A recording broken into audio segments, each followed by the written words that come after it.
Hello students, कैसे हैं आप सब। आई होप सब अच्छे हैं, बढ़िया हैं। तो आज अपने पास इस क्लास में हम बिजनेस स्टडीज़ के फाइनेंशियल मैनेजमेंट का सेकेंड क्लास करने जा रहे हैं। फर्स्ट क्लास मैंने अपलोड कर दिया था। आई होप सब उसको बहुत अच्छे से आपने उसको पढ़ा है, ध्यान से उस चीज़ को आपने नोट डाउन भी जरूर किया होगा। तो उसी फाइनेंशियल मैनेजमेंट का सेकेंड क्लास हम करने जा रहे हैं, जिसमें हम बेसिकली फोकस करेंगे अभी फाइनेंशियल मैनेजमेंट के डिसीजंस पे कि उनमें क्या क्या डिसीजंस लिए जाते हैं, उनसे क्या क्या एस्पेक्ट्स अफेक्ट होते हैं, है ना। और कुछ बेसिक से मैंने कुछ और चीज़ें नोट डाउन करके रखा है जो कि बहुत ही आपके एग्जामिनेशन पॉइंट ऑफ व्यू से इंपॉर्टेंट है। प्लस मैंने कुछ एनसीईआरटी के इंपॉर्टेंट क्वेश्चंस यहाँ पे लिख रखे हैं, जो कि जब आप बुक रीड करते हो तो उसके अंदर से फाइंड आउट होता है। जो कि 3 फंडामेंटल क्वेश्चन मुझे मिले जो कि बहुत इंपॉर्टेंट आपके एग्जामिनेशन पॉइंट ऑफ व्यू से। हो सकता है ये बुक के एंड में क्वेश्चन भी दिया रखा हो, at the end of book जो आपके क्वेश्चंस होते हैं वहाँ भी अवेलेबल हो। नहीं भी होगा तो मैंने एनसीईआरटी बुक के लाइंस में से जो इंपॉर्टेंट क्वेश्चंस बनते हैं बड़े वाले, मैंने उनको यहाँ पे नोट डाउन कर दिया, इनको समझा दूंगा। तो आइए स्टार्ट करते अपनी क्लास। आज ध्यान से देखेंगे, पेन और नोटबुक साथ में लेकर आपको बैठना है, ठीक है। तो मेरी बातों को समझिए और हर एक बात को नोट डाउन भी करेंगे साथ साथ में आप। तो चलिए स्टार्ट करते हैं। देखिए मैंने क्या क्या लिख रखा है, मैं एक ऑर्डर में चलता हूँ। तो मैं स्टार्ट कर रहा हूँ यहाँ से, ठीक है भाई। देखिए मैंने क्या लिखा, फाइनेंशियल मैनेजमेंट। अगेन अगर आप मेरी फर्स्ट वीडियो देख रखे हैं तो उसमें मैंने कुछ थोड़ा सा डिस्कस कर रखा था और उसी को मैं आगे लेके चल रहा हूँ अभी, है ना, इस क्लास में। तो फाइनेंशियल मैनेजमेंट की अगर बात करें तो हर एक बिजनेस में फाइनेंस चाहिए। उस फाइनेंस को मैनेजमेंट के रिगार्डिंग इसमें हम पढ़ेंगे। तो क्या क्या बात आ सकता है उसमें, देखिए हर एक बिजनेस में जो फाइनेंस को लेके एक लड़ाई है।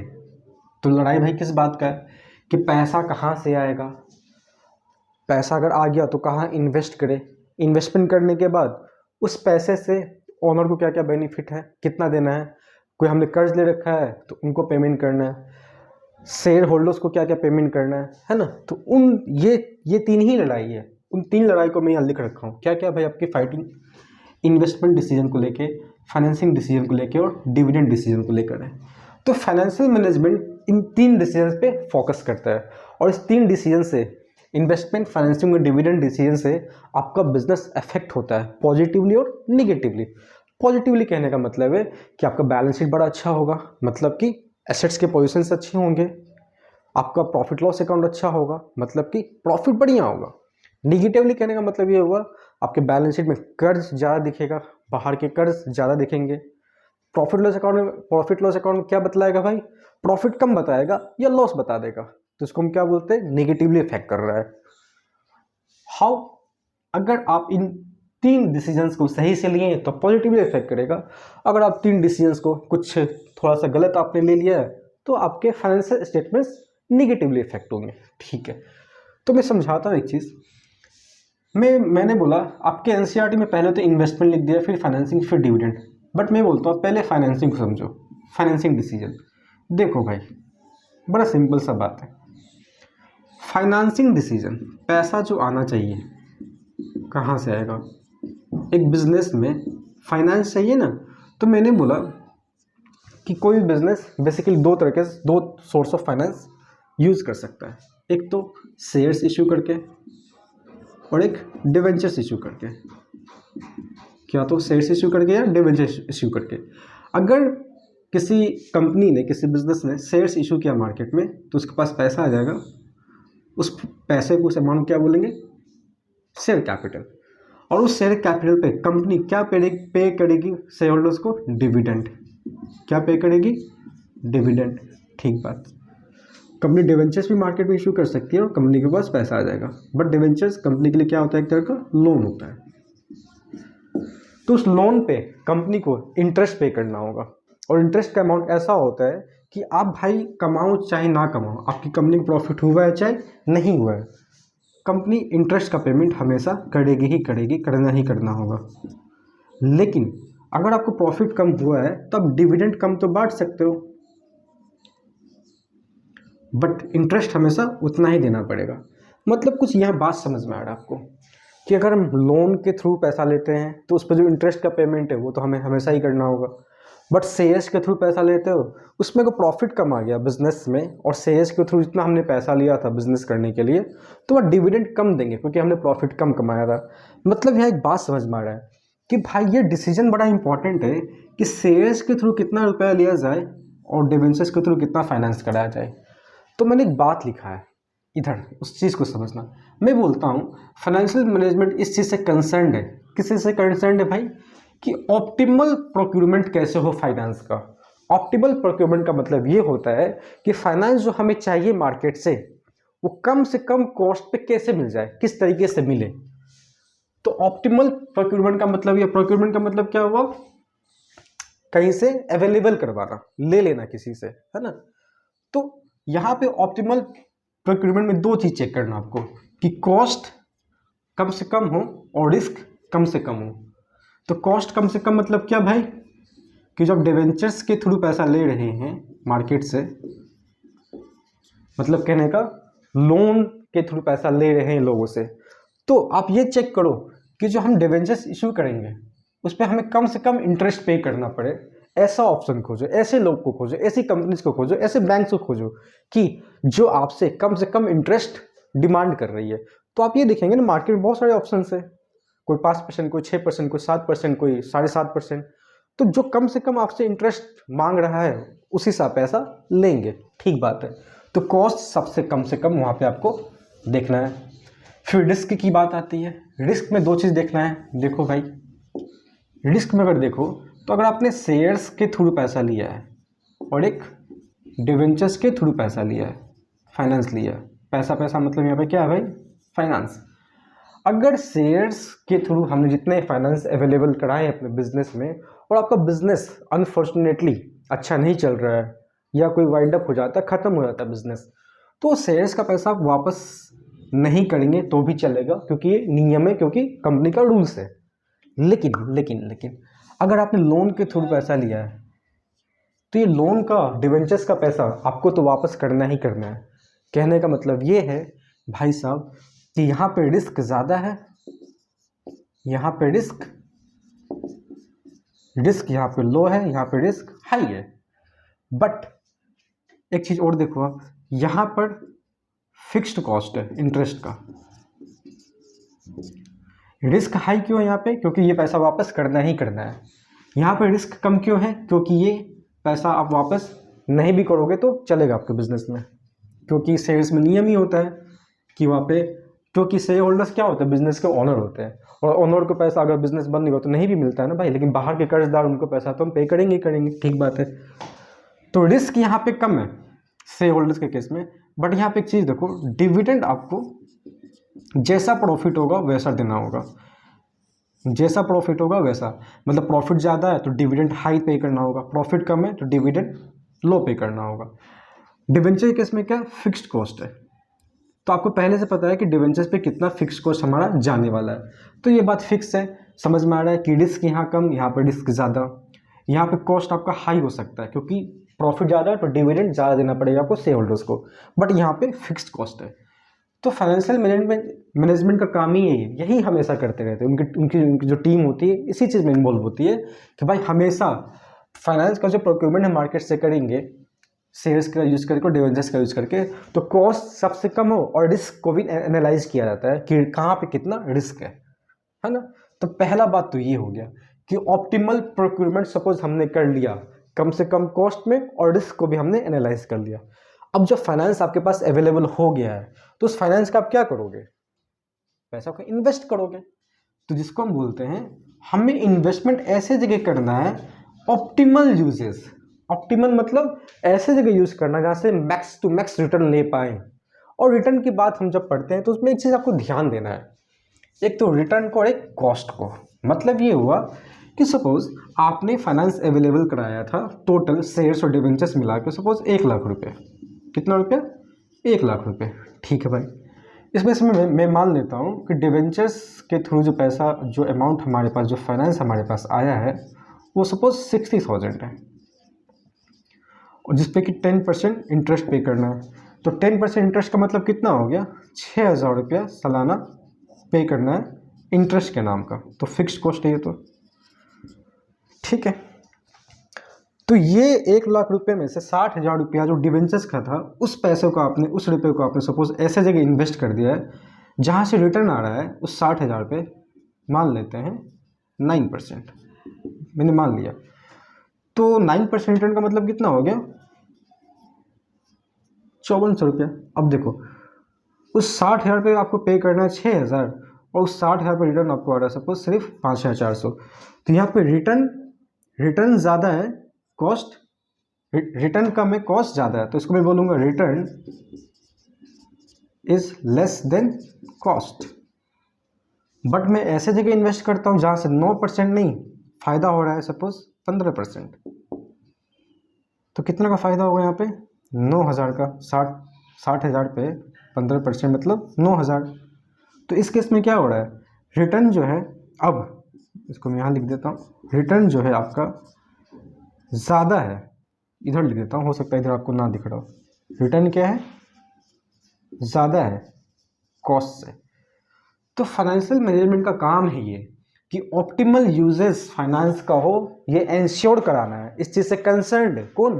फाइनेंशियल मैनेजमेंट, की जो ऑप्टिमल प्रोक्यूरमेंट हमने रुपए का कर लिया, फाइनेंस का कर लिया, उसके बाद यूजेज इस तरीके से हो कि रिटर्न ज़्यादा हो, कॉस्ट कम हो। तो इसको हम क्या बोलते हैं? Return is greater than cost. अगर ऐसा होता है तो बहुत अच्छी बात है। तो इसी चीज़ से कंसर्न्ड है फाइनेंशियल मैनेजमेंट। तो ये आपकी इतनी जो बात आ रही है optimal procurement and optimal uses, किससे से ये बात? एक तो फाइनेंस हमने अवेलेबल करा लिया, फिर जब इन्वेस्टमेंट करने जाएंगे तो ये क्या हुआ? पैसा का यूजेस। फाइनेंस का क्या आ गया? यूजेस, है ना? फाइनेंसिंग डिसीजन मतलब फाइनेंस अवेलेबल कराना, दैट मीन्स ऑप्टिमल प्रोक्यूरमेंट। फिर ऑप्टिमल यूजेस मतलब इन्वेस्टमेंट करना। तो फाइनेंशियल मैनेजमेंट का 2 काम समझ में आता है कि वो फाइनेंसिंग डिसीजन भी लेता है, साथ में फिर इन्वेस्टमेंट डिसीजन भी लेता है। बाद में एक जो मैंने यहाँ लिखा डिविडेंड डिसीजन, इसको हम अगले क्लास में, मतलब जो कमिंग क्लासेस होंगे हमारे, इसको सेपरेटली और स्टडी करेंगे, बहुत डेप्थ में करेंगे। अभी में तो मैं आपको इस चीज़ के रिगार्डिंग एक ब्रीफ का ओवरव्यू दे रहा हूँ, ब्रीफली बस समझा रहा हूँ थोड़ा सा। तो डिविडेंड डिसीजन में क्या है कि डिविडेंड कितना बांटना है। सपोज मैं ये बात क्यों बोल रहा हूँ, मैं इस बात को इसलिए बोल रहा हूँ, देखो एक चीज़ समझाता हूँ, और इस चीज़ को थोड़ा सा इरेज करना होगा, वीडियो पॉज करके आप ये सब नोट डाउन कर लोगे। मैंने बोला डिविडेंड डिसीजन क्यों इंपॉर्टेंट है, क्या बात है ये आखिर ऐसा। मान लीजिए कि कंपनी ने इतना रुपया कमाया है कि कंपनी के पास 10,000 रुपये का डिविडेंड बांटने को पैसा रखा हुआ है, वो बांट सकता है 10,000। बट कंपनी ने सोचा कि 10 नहीं 7,000 रुपये बांट देते हैं डिविडेंड के नाम का, और 3,000 रुपये का रिजर्व बना लेते हैं। क्या बना लेते हैं? रिजर्व। इसको हम रिटेन अर्निंग का नाम दे देते हैं, रिटेन अर्निंग। रिजर्व को छोड़ देते हैं, इसको सेपरेटली बाद में समझा दूंगा। तो देखो, कमाए हुए पैसे में से जो शेयर होल्डर का हक था, उसमें से 3,000 रुपये हमने रिटेन कर लिया, कंपनी ने होल्ड कर लिया अपने पास, बाकी 7,000 दे दिया। इससे क्या होगा? कंपनी के पास अपना कुछ फंड तैयार होता रहेगा, और इस फंड को, इस रुपए को कंपनी बाद में यूज कर सकती है। कब? जब फाइनेंस की ज़रूरत होगी। तो होगा क्या? सपोज मैंने बोला कंपनी इस तरीके से करते करते कुछ डिविडेंड बांटा, कुछ रिटेन अर्निंग रखा, कुछ डिविडेंड बांटा, कुछ रिटेन अर्निंग रखा, ऐसे करते करते कंपनी को सपोज 3 लाख का रिटेन अर्निंग जमा हो गया, मान लीजिए आप, ठीक है। और कंपनी को किसी दिन, किसी समय मार्केट से कहो या यूँ कहो कि 3 लाख रुपए की ज़रूरत है, ठीक है। किस चीज़ की ज़रूरत है? 3 लाख रुपए की ज़रूरत है।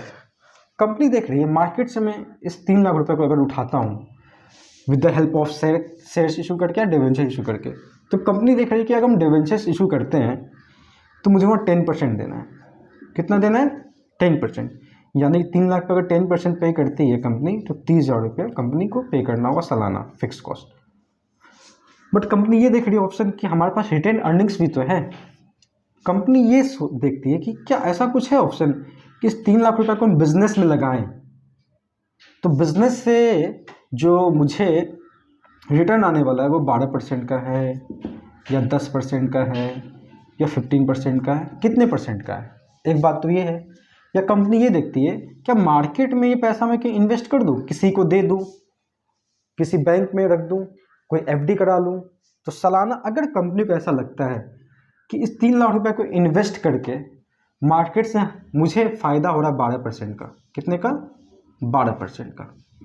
तो कंपनी क्या करेगी, इस रिटेन अर्निंग को यूज़ नहीं करेगी बिजनेस के लिए, क्या करेगी, उस फिक्स्ड ऑप्शन में लगा देगी जहाँ से 12% श्योर आने वाला है पैसा, रुपया।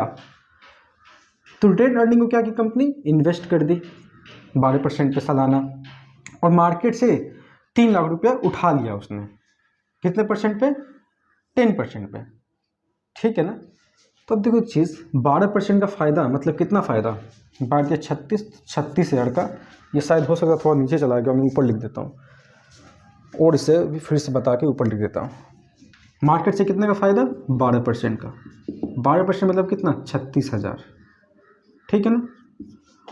और मार्केट में पे कितना करना है, अगर हम फाइनेंस उठाते हैं मार्केट से 10% यानी कि 30 हज़ार। तो अल्टीमेटली पे करना है 30 हज़ार, मिल जाएगा 36 हज़ार।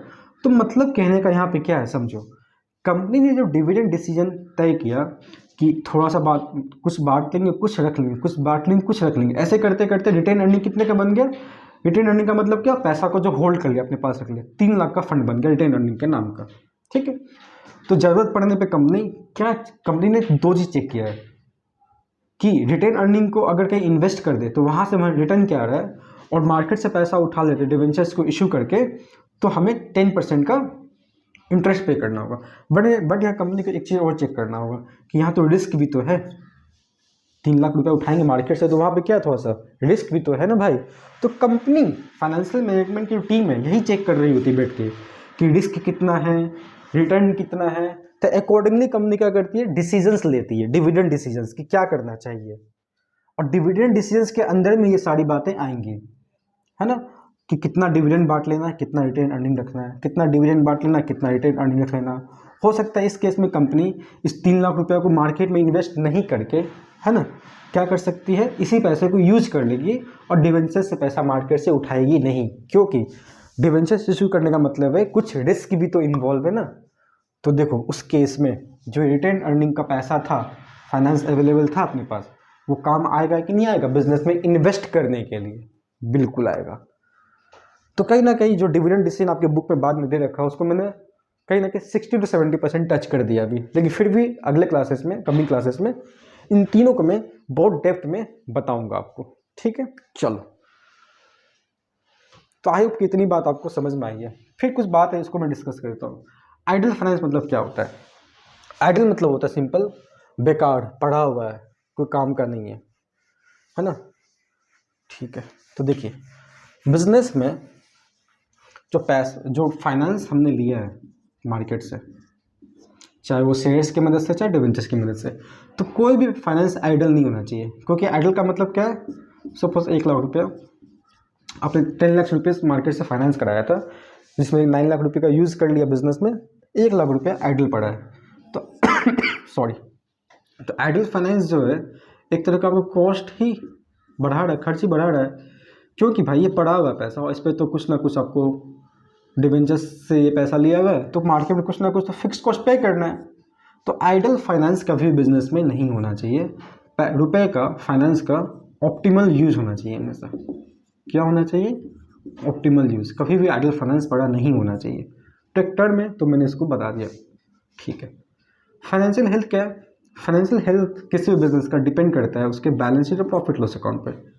अगर कंपनी के बैलेंस शीट हर साल इम्प्रूव कर रहा है, एसेट्स का पोजीशन इम्प्रूव कर रहा है, तो फाइनेंशियल पोजीशन, फाइनेंशियल हेल्थ अच्छा है। कंपनी का प्रॉफिट लॉस अकाउंट, प्रॉफिट बढ़ते जा रहा है अगर हर साल, या यूँ बोलो कि जो लॉस का अमाउंट था वो मेरा कम होते जा रहा है, तो कंपनी की फाइनेंशियल हेल्थ क्या होगी? अच्छी होगी। ठीक है। और प्रेसाइजली हम बात करें किस पे डिपेंड कर रहा है, कहीं ना कहीं डिपेंड कर रहा है भाई कि शेयर्स के थ्रू कितने रुपए लिए हैं आपने और डिवेंचर के थ्रू कितने रुपए आपने फाइनेंस कराए हैं। अगर भाई डिवेंचर से ज़्यादा पैसा लिया है, फाइनेंस ज़्यादा लिया है, तो यहाँ तो fixed cost, fixed interest cost पे करना है, फिक्स्ड इंटरेस्ट कॉस्ट पे करना है, जिसकी वजह से प्रॉफिट लॉस अकाउंट आपका इफेक्ट करेगा। इफेक्ट मतलब वहाँ पे एक फिक्स्ड कॉस्ट हमेशा उतना जाएगा जाएगा। और जैसे ही ये डिवेंचर्स का अमाउंट कम होगा, फाइनेंस कम होगा, आई मीन टू से इंटरेस्ट का कॉस्ट कम होगा, इंटरेस्ट का कॉस्ट कम होगा, तो प्रॉफिट बढ़ेगा, प्रॉफिट बढ़ेगा तो प्रॉफिट हमारे पास ज़्यादा होगा, हमारे पास प्रॉफिट ज़्यादा होगा तो हम शेयर होल्डर्स को ज़्यादा से ज़्यादा डिविडेंड भी दे सकेंगे, जिसकी वजह से शेयर होल्डर्स खुश रहेंगे तो वो हमारे बिजनेस में और पैसा इन्वेस्ट करेंगे, तो हमारे बिजनेस में शेयर्स की मदद से और पैसा आएगा। तो फाइनेंशियल मैनेजमेंट का डिसीजन, जो फाइनेंशियल मैनेजमेंट एक पार्ट है, बड़ा ही इंपॉर्टेंट पार्ट रखता है किसी भी बिजनेस में, किसी भी कंपनी में, ठीक है ना। तो ये बेसिक सा बात है और एनसीईआरटी आप जरूर रेफर करेंगे, फिर जो भी प्रॉब्लम होगा आप कमेंट बॉक्स में बताओ, मैं उसको और फर्दर डिस्कस कर दूंगा, ठीक है। अब आइए इधर कुछ बात है, इसको समझ लेते हैं। देखिए मैंने कुछ क्वेश्चन लिखे, all finance comes at some cost, elaborate, explain कीजिए।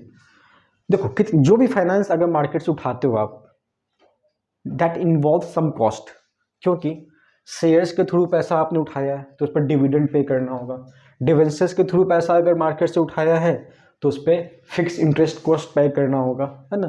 तो इसलिए बोलते हैं all finance comes at some cost. Even आपके पास जो मैंने अभी एग्जांपल में रिटेन अर्निंग्स के बारे में बताया था, रिटेन अर्निंग्स, है ना, तो हमने जो कमाया था उसी को हमने होल्ड किया था ना थोड़ा थोड़ा रुपये, तो कितना बन गया था ये 3 लाख, जो प्रीवियस कुछ देर पहले हमने एग्जांपल लिया था, जो मैंने इरेज कर दिया, है ना। तो इसका भी कुछ कॉस्ट है। क्यों कॉस्ट है भाई?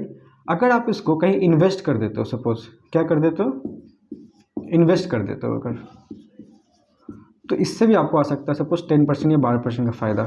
अगर इसको इन्वेस्ट नहीं करते हो तो ये 10% का फ़ायदा नहीं आ रहा आपके पास, जो फ़ायदा आ सकता है जो कि आप ले नहीं पा रहे हो क्योंकि पैसा पर रखे ही हुए हो अपने पास, तो debt also involve some cost. इसलिए बोलते हैं all finance comes at some cost, elaborate, खत्म बात। बहुत ही इंपॉर्टेंट क्वेश्चन है एनसीईआरटी का ये।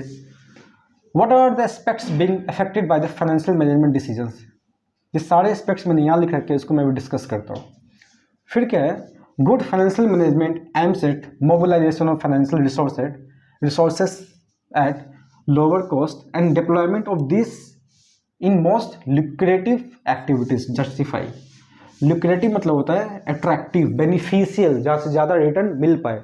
तो इस क्वेश्चन का आंसर तो यहाँ से सारा मिल जाएगा, जो मैंने 2-3 मिनट पहले जो सारा डिस्कस किया है स्टार्टिंग से लेके, कि ऑप्टिमल प्रोक्यूरमेंट, ऑप्टिमल यूजेज, है ना, फाइनेंशियल हेल्थ, उसका आंसर है। क्योंकि क्वेश्चन कह रहा है कि गुड फाइनेंशियल मैनेजमेंट का क्या बोलते हैं, मोटिव होता है, एम होता है, क्या होता है, mobilisation of financial resources at lower cost, finance को अवेलेबल कराना कम से कम कॉस्ट पे, और उसका यूजेस करना लुक्रेटिव एक्टिविटीज़ में, अट्रैक्टिव, जहाँ पे आपको अट्रैक्टिव मतलब यहाँ पे बेनिफिशियल एक्टिविटीज़ में, जहाँ पे ज़्यादा से ज़्यादा रिटर्न आ पाए। तो इसका आंसर तो मैंने डिस्कस कर दिया, ये जो पार्ट मैंने डिस्कस किया तो उसमें इन्वॉल्व हुआ आंसर। ये दूसरा question, what are the aspects being affected by financial management decisions, उसके आंसर्स यहाँ पर लिख रखे हैं। पहला क्या है, the size and composition of the fixed assets of the business. क्या मतलब है, देखो अगर फाइनेंशियल मैनेजमेंट डिसीजन में ये डिसीजन लिया जाता है भाई कि, रुको मैं आप अभी थोड़ा सा इरेज करके इसको इधर समझा देता हूँ क्योंकि पॉइंट्स बड़ा अच्छा है।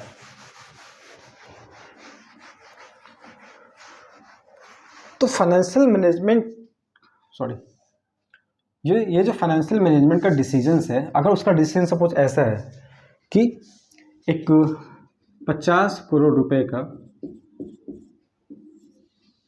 इन्वेस्टमेंट करना है, तो 50 करोड़ रुपए का इन्वेस्टमेंट करना है, तो 50 करोड़ रुपया फाइनेंस भी तो चाहिए। तो क्या लिखा हुआ है, the size and composition of the fixed assets of the business. अगर फाइनेंशियल मैनेजमेंट डिसीजन ऐसा लिया है कि भाई 50 करोड़ या 100 करोड़ या 200 करोड़ रुपए का इन्वेस्टमेंट करना है, तो इस 50 करोड़ रुपए के इन्वेस्टमेंट से क्या 50 करोड़ का आपके पास फिक्स एसेट्स नहीं बनेगा आपके बिजनेस में, इतने ब्लॉक का बनेगा ना। मतलब कि अगर फाइनेंशियल मैनेजमेंट डिसीजन लिया तो एक ये एस्पेक्ट इन्वॉल्व होगा, इफेक्ट होगा कि आपके बिजनेस में कितना फिक्स एसेट्स बनने जा रहा है, कितना बनेगा, कितना अवेलेबल हो जाएगा। साइज एंड कंपोजिशन मतलब वही कितने अमाउंट का।